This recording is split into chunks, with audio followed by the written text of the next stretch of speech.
Vladimir Lenin once said, "Give us a child for 8 years and it will be a Bolshevik forever." For those who don't know, Lenin was a Bolshevik communist, the far left wing of Soviet Russian politics.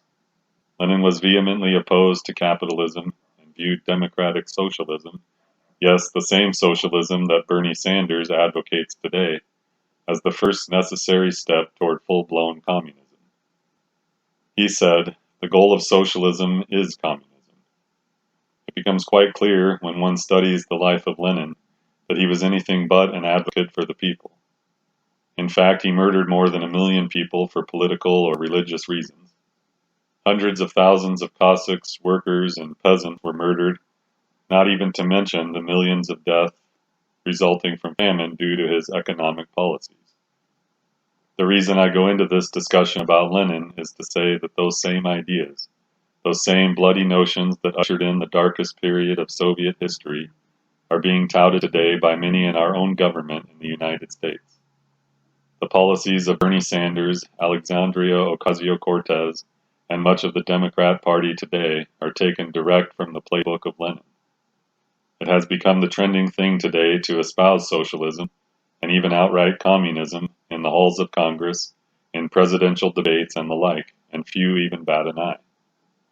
The younger members of the political party, Cortez, Ilhan Omar, Kamala Harris, among others, are some of the loudest voices pushing for extreme communist policies. It is no accident that they advocate for such things, for they have learned them from their young childhood on. They have been taught that America is evil, capitalism is unjust, and that free things for no work is fair. And where, you might ask, have they heard such ideas? Well, it was likely not from their parents. No, it was from the schools that they attended. Public schools have become nothing more than socialist, communist indoctrination camps, where Bolsheviks are churned out year after year. Movements like Black Lives Matter and Antifa boast the membership of many teachers in America's education system. It is then these same teachers who go to work and indoctrinate your children with these same radical extremist views day in and day out. Recently, because much of the schooling is done online, there was a group of teachers openly discussing how to indoctrinate kids with their parents watching over their kids' shoulders. Of course, they are not worried about the leftist parents. Rather, they are worried about the conservative parents putting a stop to the communist indoctrination. Remember what Lenin said, 8 years is needed with the children in order to make them Bolsheviks for life. For this reason, I am making an appeal to all conservative parents, and really all parents who care that their kids are no longer receiving an education at public school, to abolish public school entirely. As you might guess, I am an avid Trump supporter, but I disagree with him that we should reopen schools. I say keep them closed forever. Let the communist teachers find some other work to do.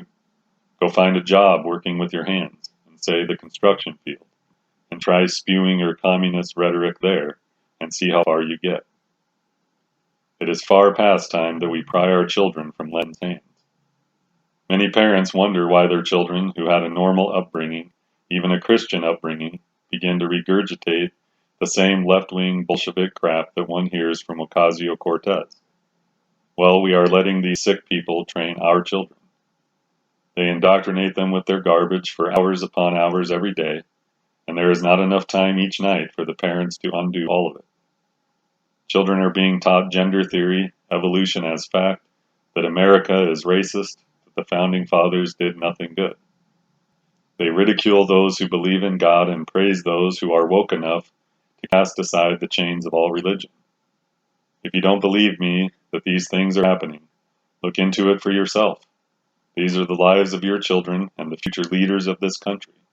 Should we just hand them over to be indoctrinated with ideas and garbage that are directly opposed to our values and the values of American life? Do your research before you hand your kids over. I know that many parents are not capable of teaching their kids at home, or cannot survive without 2 incomes, or cannot afford private school. To this I say, find someone you trust to teach your kids actual schooling. You know, weird things like math, history, reading, and writing. Try your local churches and see if they have a Christian day school, which are often relatively inexpensive. Ask a relative to teach them. Something, anything except sending them to public school to be turned into radical communists by the time they graduate high school. Trump has said in the past, these people are sick, and has talked about the indoctrination taking place in the universities. But see for yourself that it is happening from the youngest grades through the universities. My two oldest children were public schooled through 4th grade and 2nd grade.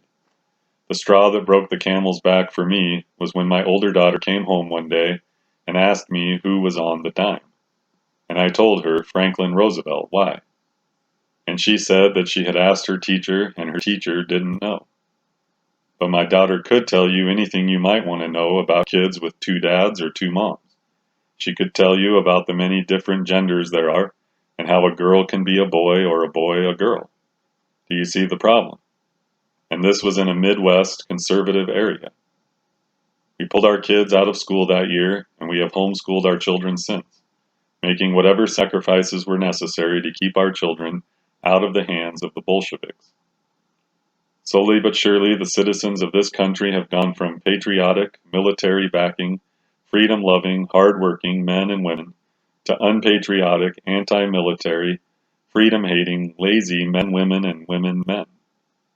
This did not happen by progress and enlightenment, but by indoctrination of America's children for decades. The result is what you see today. People protesting to have their rights taken away, burning cities, demanding money for no work, demanding health care without payment, demanding free rent, free tuition, and the like. Decades were fought in the early and mid-19th century, desperately fighting to keep communism from infiltrating our shores. In one generation, we have opened the floodgates to them. Future generations will look back on these years and ask, why did no one stand up against them? Why did they let their kids be taught by them? Why did no one do anything? We are standing on the edge of a deep cliff, ladies and gentlemen, and the forces of evil are about to push us off the edge.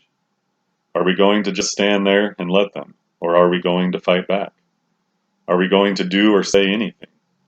Or are we too afraid of being called racist, bigoted, homophobic, xenophobic, and such things? We cannot afford to be scared any longer.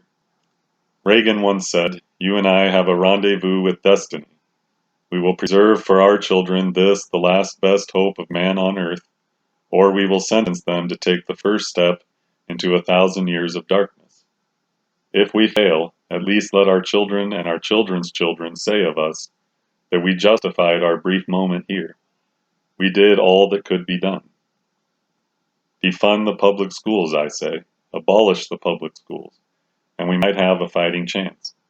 But keep allowing our children to be indoctrinated by the Bolsheviks, and we will sentence our descendants to wallow in 1,000 years of darkness perpetuated by us. God bless.